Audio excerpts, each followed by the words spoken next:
President, I didn't get a chance to speak on the government motion this morning, so I thought I would give a member statement.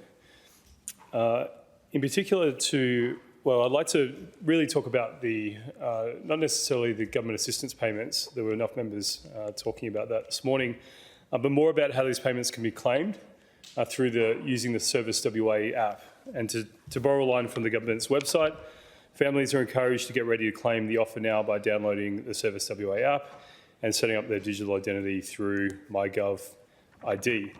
Now, I'm all for adopting digital technology to serve the public interest in the public good, but only if it's done in a secure and safe manner. Now, I don't think I need to remind members of the broken promise by the former Premier, the Honourable Mark McGowan, related to COVID information, which was collected through Safe WA, and that it would only be used for COVID-related purposes. And of course, it wasn't.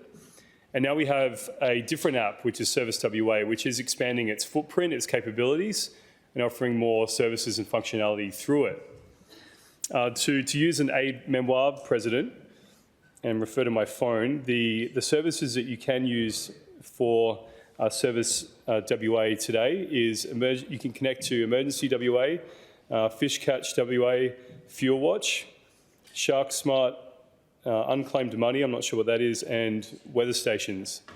So these are all good services, and I certainly don't have a problem with them. But the part that I do have a problem with is it's been 5 years since the consultation on the data privacy legislation governing the public sector completed, and since then we haven't had any tangible or real information as to when we can expect that legislation to arrive.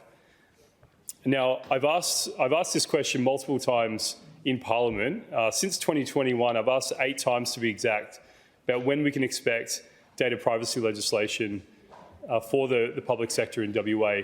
And WA is the only state or territory that does not have data privacy legislation governing the public sector in Australia. And I've asked that question 8 times to the hardworking parliamentary secretary, to the Attorney General, and 8 times I've received the same answer, which is basically to the effect of it's cabinet in confidence.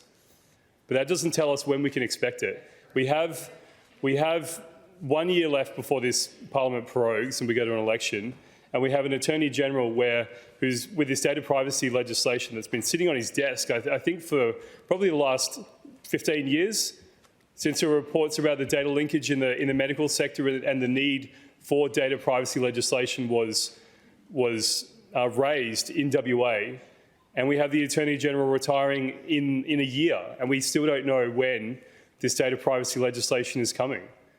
And so I think as this government expands out their digital footprint and offers more services online, which I think they should, I think we should also get that assurance of when that data privacy legislation will come, because it's really about the interoperability between the data and that linkage between different departments and making sure that data is being shared, secured, and also retained in a consistent, safe and reliable manner. And we don't have that assurance.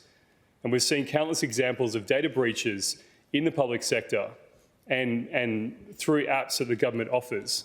And we're still waiting for any assurance. So it's not just me asking, member, it is really the public that wants some clarity here. And I think they deserve it.